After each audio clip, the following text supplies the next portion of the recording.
guys seen this type of lock? We call this an extended wrist lock. Everybody seen this? Sure. Right here, wrist extension. All over here to extend. I've seen a lot of people grab the lock and push people down. That hurts, right? He's probably punching me by now. It's all strength. Somebody's bigger, stronger, meaner, not going to work. One of the things you don't want to think about doing when you're doing a joint lock is overlapping. I give him strength by doing this. But pretend this is a big finger. I'm going to do the same thing. Here. I've got two hands, I use it. But then we have a lot different reactions. I don't go past the joint. Exactly. I try not to go over. You're splitting your core. Now there actually are little tricks I can do to make that work. And I'm not going to do that right now. Alright, that's but if I'm here, I get a different reaction. I'll see some people do this. I don't like to ever do this, but I don't have to because this locks the whole thing. Alright. I did have it's the same move. Now if you're doing it with two hands, you gotta be more careful. But it's a lot more painful than just grabbing and pushing. We're looking at the principle. Well, one guy had to do two. This one day he's like, oh yes, we did this and whatever. All right. And like stand up. And he was surprised when I wasn't going with him. I was like, yeah, it hurts, but you're not making me go anywhere. You know, and I especially see that when I see people do wrist turn throws, which I'll get to that in a little bit. But I often call this an extended wrist lock. One way I get to this good push is right there. Alright, instead of going for the fingers, which I can most certainly do, I'm just getting the whole hand. You have two hands, use it, unless you're drinking. Watch my wrists. Ah!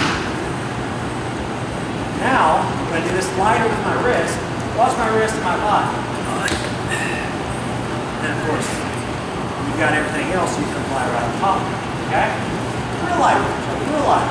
Alright? I'm just going to come across, I'm going to grab here. Keep it real tight. I'm going to do a forward wrist extension. That's it.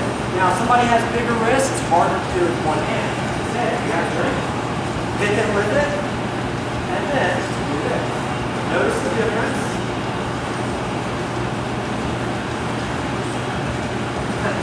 Yeah.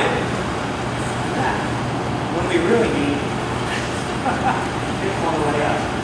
And it's the same motion.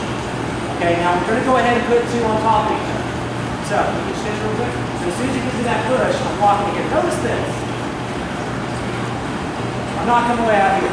We'd like to take out the slack. Take out the slack. And then I'm going to slide in and do the top end on the wrist lock. Notice I slide this with my fingers right here. It's not YouTube. Anybody know why? Is it wrong you can do it like this? No, not necessarily. It's a lot easier to counter out of that. Okay, also, you can shrink. Yeah, you can punch out of that very, very easily. Okay, you can shrink. Same motion. Okay, and also I have this. That's the next one. So we're going to start from here. We're going to go this way. I'm going to be very light with it. You don't want to leave. I'm going to slide my thumb in. This is a big double wrist lock. There's other names for it. I'm still using this motion here. A lot of martial artists, not everyone, and I have seen this special karate styles, they do this.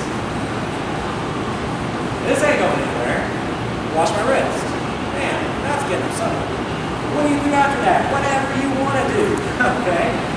So, extended wrist lock, slide it in, then elbow wrist lock. Also notice this is sort of like I like to keep the pressure going.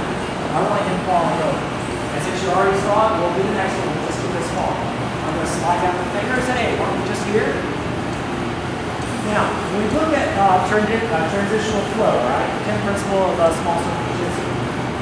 Continual pain.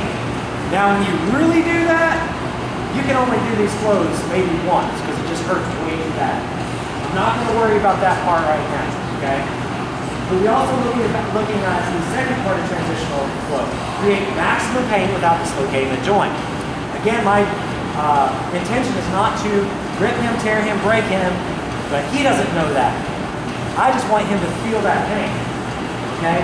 And the third one, mobility rather than stability during the transition. I was saying to these guys earlier, when I'm doing flows, I don't like to just stand here and do it. Alright? For one, I feel like I'm not training myself when I do it. Alright? So I want to be engaged. I want to be ready to move him. right? So one more time as far as we're going to get. All right? Lock it this way. We're going to slide in.